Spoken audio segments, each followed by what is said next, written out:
Lekin froze when his mother slammed the door, shouting, "Go live in the streets if you don't respect this family." The Thanksgiving feast, the one he had helped plan, was now just cold turkey and broken dreams. Obi, his father, looked away, pretending not to see the tears in his son's eyes. In that moment, Lekin realized, the people who should have loved him unconditionally had written him off entirely. Lekin lay on his friend's small couch, staring at the ceiling because sleep refused to come. His stomach growled, but he ignored it. What hurt more was the memory of his mother pushing him out of the house and shouting that he should go live in the streets. The words kept replaying in his head like a wound that refused to close. He pulled the thin blanket tighter around himself, trying to stop the shaking in his chest. It wasn't the cold. It was the heartbreak. As he closed his eyes, flashbacks washed over him. He remembered the long nights working 2, sometimes 3 jobs. He remembered standing behind shop counters, running deliveries in the hot sun, fixing computers in the evenings. Every coin he earned, he brought home. He helped pay the bills. He paid his siblings' school fees when his parents couldn't. He even skipped meals so everyone else could eat. But none of that mattered to his mother. She never said thank you, never recognized how hard he worked. Instead, every time he came home tired, she called him lazy. Her voice still echoed painfully. "You never do enough. You're useless." Lekin felt a sharp sting in his chest as those words mixed with the memory of her slamming the door in his face. He wondered how someone he loved so much could dismiss him so easily. He thought of his father too. How Obi pretended not to see what was happening. How he looked away when Lekin needed him most. That silence hurt deeper than any insult. His mind whispered a painful truth. All my sacrifices, worth nothing. A tear rolled down his cheek, not because he was weak, but because he finally realized he had been fighting alone for a family that didn't value him. He wrapped his arms around himself, the loneliness louder than the ticking clock on the wall.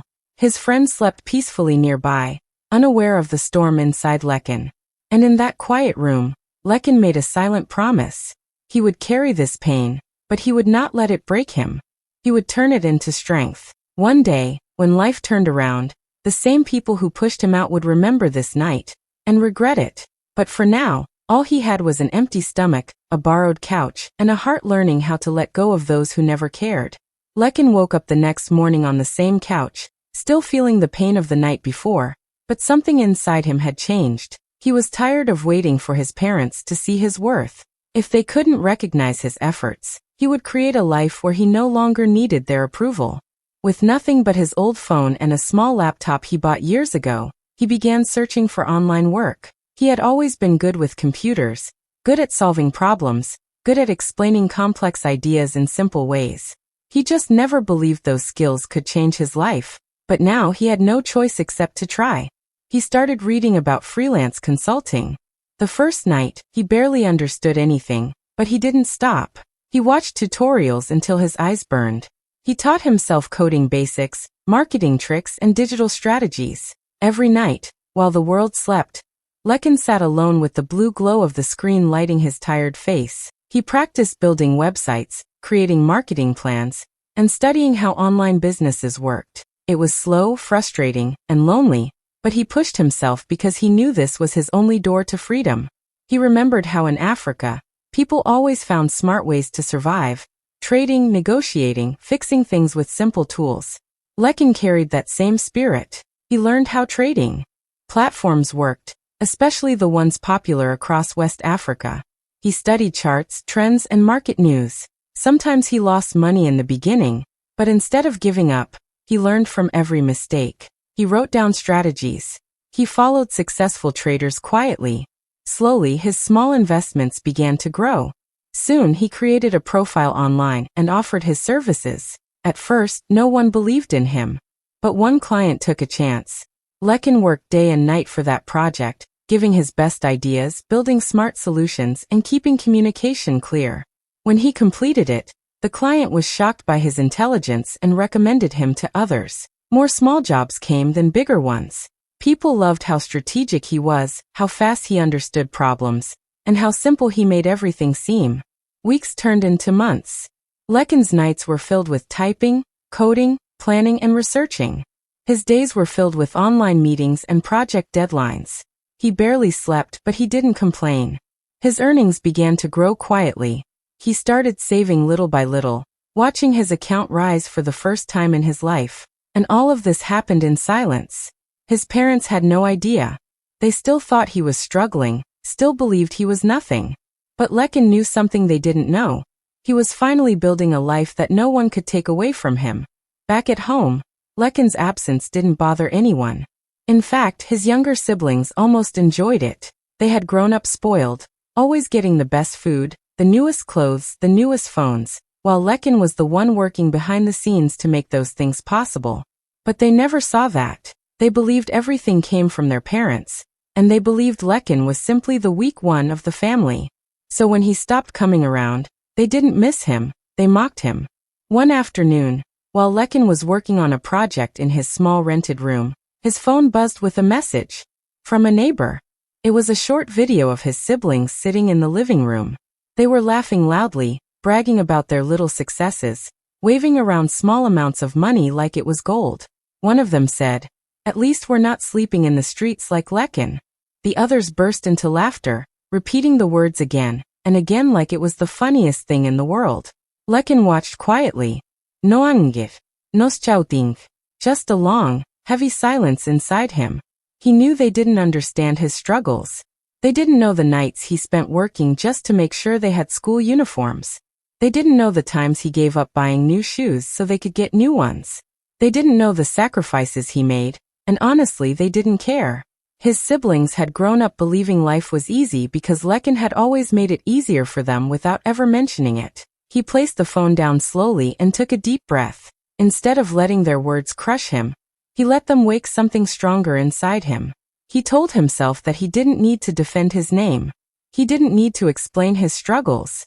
He didn't need to argue with people who didn't even understand the meaning of sacrifice. His silence became his shield. His focus became his weapon. That evening he sat at his desk again, opened his laptop, and continued working. Every insult from home pushed him harder. Every laugh gave him more reason to succeed. He didn't want revenge. He didn't want to embarrass them. He just wanted a life where their opinions no longer mattered. He promised himself he would rise so high that their mockery would one day turn into shock. He whispered quietly in his heart, "One day you will see." Lekin had been working quietly for months, taking small jobs, learning fast, and building a name for himself online.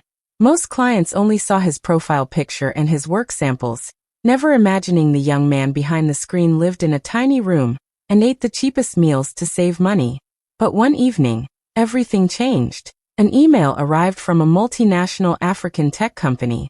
They had seen one of his projects and wanted to know if he could handle something bigger, something complex, something important. Lekin read the message 3 times, his hands shaking slightly. This was the kind of opportunity people prayed for. He replied politely, trying to sound confident even though his heart was racing. After a few calls, the company hired him for a major project. It was more challenging than anything he had ever worked on. But instead of being scared, Lekin felt alive. He stayed up night after night, working with full focus, studying new tools, solving problems that professionals with years of experience struggled with. Sometimes he slept only 2 hours. Sometimes he forgot to eat. But with every step he felt himself growing stronger, smarter, and more capable. When the project was finally complete, he submitted it with a quiet hope. The company reviewed it for days, and Lekin thought maybe he had failed.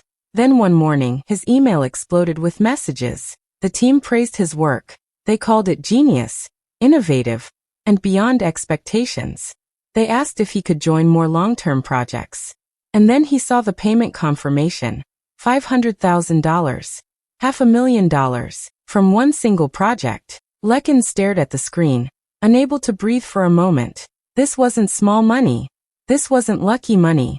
This was the proof that all his sleepless nights, all the pain, all the rejection meant something. He didn't scream, didn't jump, didn't celebrate loudly.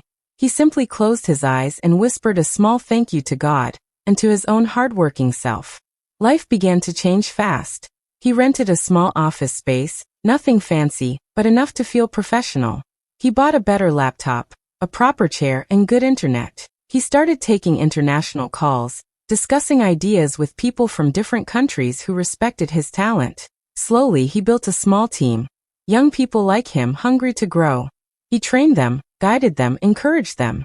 Soon, Lekin was no longer just a freelancer. He was becoming a leader, a strategist, someone companies trusted with million-dollar ideas. The audience watching his story would feel a warm satisfaction, because the boy who once slept hungry on a couch was now stepping into power. The underdog was transforming, not by miracle, but by pure hard work and unstoppable determination. A full year passed, and Lekin's life looked nothing like before.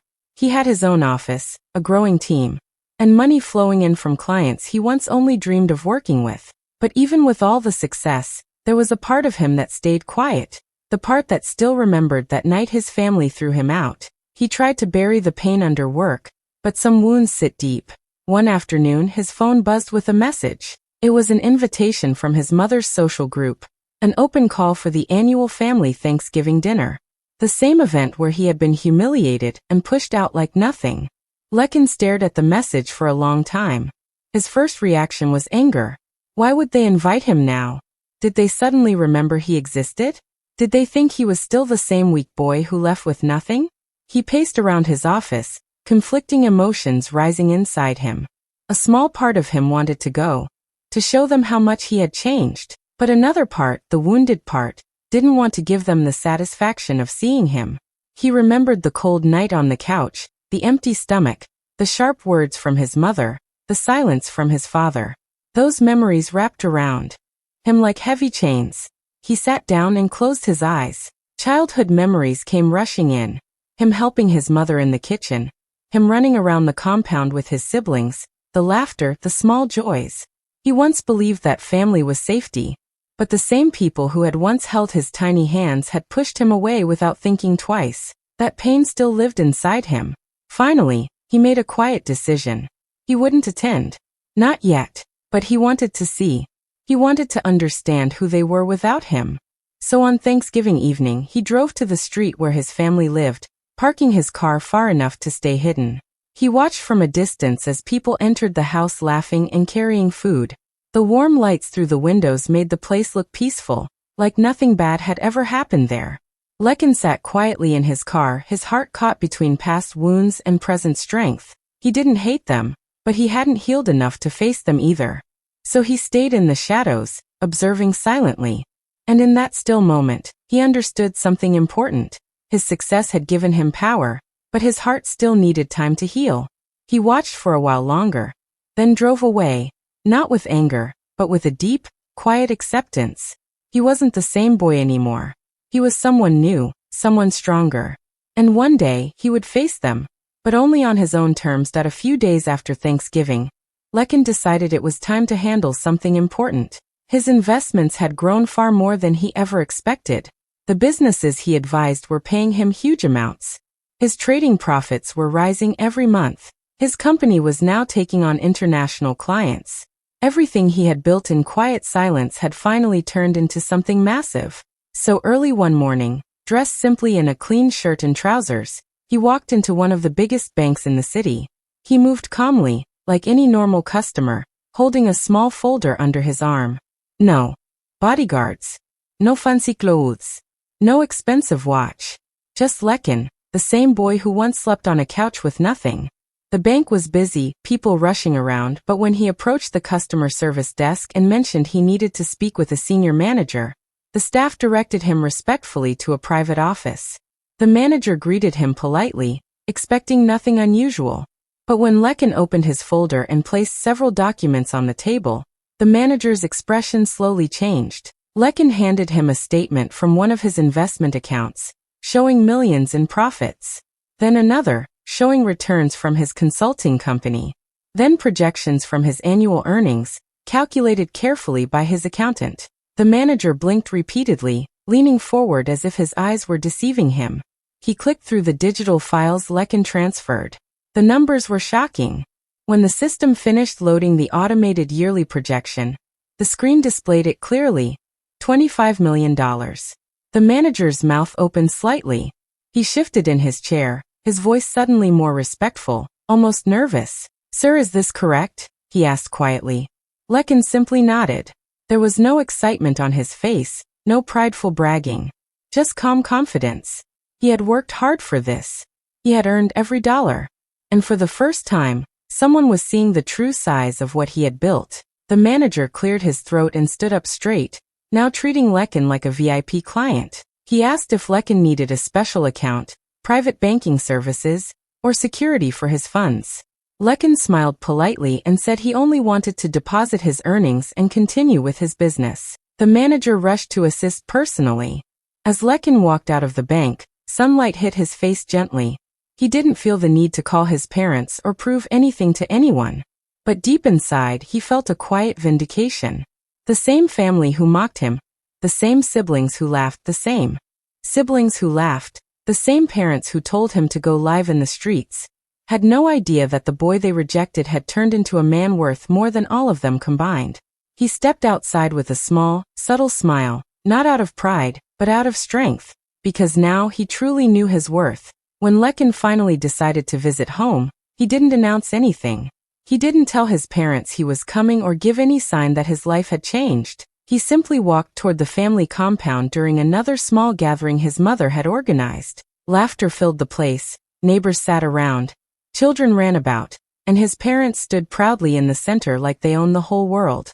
Lekin paused outside for a moment, taking a steady breath before entering. The moment he stepped inside, a few neighbors recognized him and greeted him gently, surprised to see him after so long. But his parents looked at him with the same cold eyes he remembered. His mother folded her arms and whispered loudly, making sure people heard. "Ah, look who finally came back. Did the streets become too hard?" Some neighbors chuckled softly, unsure how to react. His father joined in with a smirk, saying, "Maybe he wants food. You know how these children are. They go out, fail, and come crawling back." Lekin didn't react. He simply walked further inside, calm and silent, even as his siblings exchanged mocking glances behind him. His parents continued bragging to their guests, talking about how successful they were, how well they managed their home, how their other children were doing so much better than Lekin. They spoke loudly, making sure everyone noticed the difference between him and the rest of the family. It almost felt like they were performing. One neighbor, an elderly man who always liked Lekin, asked kindly, "My son, where have you been? We haven't seen you in a long time." Before Lekin could answer, his mother interrupted, laughing, "Don't mind him. He went to chase life and ended up in the streets. We warned him." The words cut deep, but Lekin stood strong. For a moment he looked around the room, at the familiar walls, the old furniture, the faces of people who once watched him grow up. Then he slowly stepped closer to his parents, his voice calm and steady. "You told me to live in the streets," he began softly. The entire room fell silent. His parents froze, shocked that he spoke at all. Lekin continued, "So I did. I went out there with nothing. I slept hungry. I worked day and night. I built everything with my own hands." His mother swallowed hard, suddenly nervous. His father shifted uncomfortably. "But those streets you mocked, they taught me more than either of you ever could." The neighbors stared wide-eyed. His siblings stopped smiling. His parents' faces drained of confidence, their pride cracking like broken glass. Lekin didn't shout. He didn't insult them.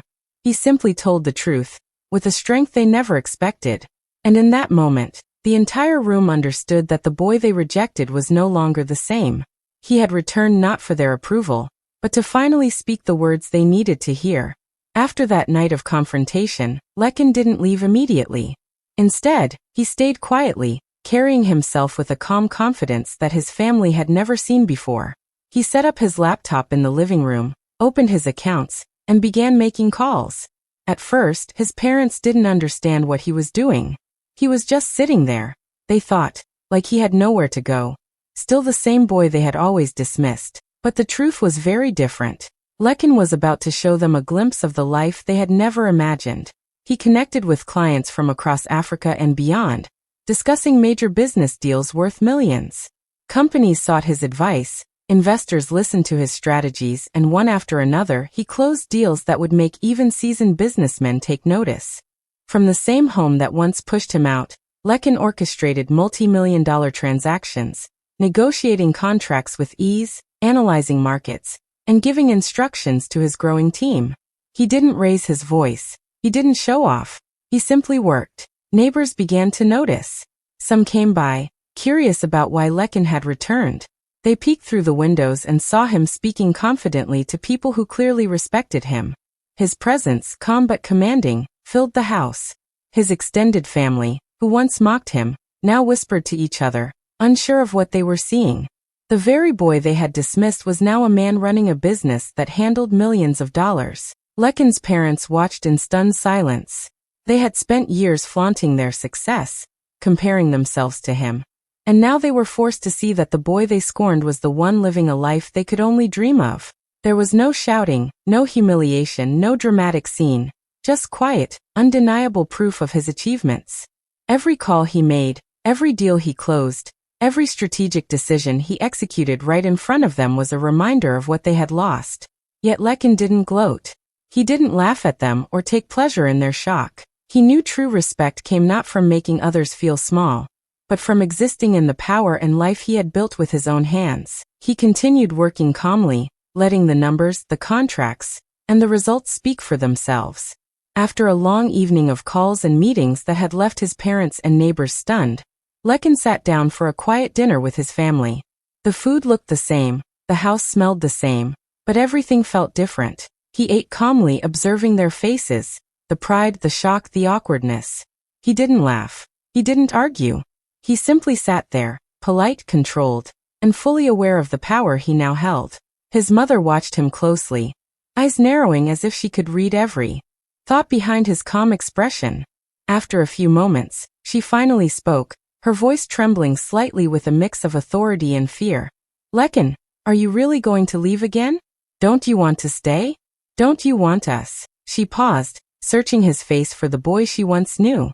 Lekin looked up, his gaze steady and gentle, but filled with a quiet strength she had never seen before. "I gave you everything I could," he said softly, choosing each word carefully. "I worked, I sacrificed, I tried to build a life that included all of you. But now, I live for me." His voice was calm, not angry, yet it carried the weight of every rejection, every insult, every sleepless night he had endured. He stood up slowly, pushing his chair back, and walked to the door. There was no shouting, no dramatic scene, just the quiet authority of someone who knew his worth. His parents opened their mouths to speak again, but he didn't turn around. He didn't need their apologies or their approval. He simply walked out. The neighbors and extended family watched from a distance, unsure whether to speak, act, or intervene. Lekin's siblings stared silently, the mockery of the past now replaced by awe and confusion. In every step he took away from the house, he carried more than his success. He carried freedom. Outside, the cool evening air felt different, almost like a reward. Lekin took a deep breath and smiled softly to himself. He no longer needed to prove anything to anyone. He no longer needed to fight for recognition from people who had refused to see his value. For the first time in his life, he felt completely unshackled. As he walked toward his car, his eyes reflected a calm, unshakable freedom. The boy who had been told to go live in the streets was now a man who chose his own path, his own dignity, and his own life. And in that silent goodbye, Lekin felt closure. Not from revenge, not from triumph over others, but from the strength and self-respect he had earned with every sacrifice, every sleepless night, and every silent step he had taken toward building the life he truly deserved. Months later, Lekin's life had grown beyond the walls of his old neighborhood. He traveled across Africa, visiting cities and villages, meeting young people with big dreams but few opportunities. He sat with them in small classrooms, community centers, and open-air markets, sharing knowledge he had gained through years of struggle, sleepless nights, and relentless determination. He guided them on starting businesses, managing money, and believing in their own abilities, showing that success wasn't about where you came from, but how hard you were willing to work. Everywhere he went, Lekin's presence inspired hope. In Lagos, he helped a small tech startup secure funding. In Accra, he advised young traders on investments that could change their families' lives. In Nairobi, he met artisans who had talent but no direction, and he helped them build a small cooperative that allowed their products to reach international markets. Lekin was not just earning money. He was creating opportunities, shaping futures, and spreading the lessons he had learned the hard way. During his travels, he often found quiet moments to himself. One evening, after a long day of meetings and workshops, he sat alone on a hill overlooking the horizon. The sun was setting, painting the sky with shades of orange and gold. For the first time in a long time, Lekin smiled. Not because of wealth, not because of fame, not because of his accomplishments, but because he felt free. Free from the judgments, free from the expectations, free from the family that had once rejected him. He realized he no longer needed their validation. His value was defined by his own life, his own efforts, and his own heart. As the wind brushed gently across his face, Lekin whispered to himself, almost as a promise, almost as a reflection, "They taught me I was nothing. I proved I could be everything." In that moment, the journey came full circle. The boy who had once slept hungry on a friend's couch had become a man who built a life of purpose, power, and meaning. He had transformed pain into strength, rejection into opportunity, and neglect into impact. And as the sun dipped below the horizon, Lekin knew that this was just the beginning of a life he had built entirely on his own terms, with dignity, vision, and unwavering belief in himself.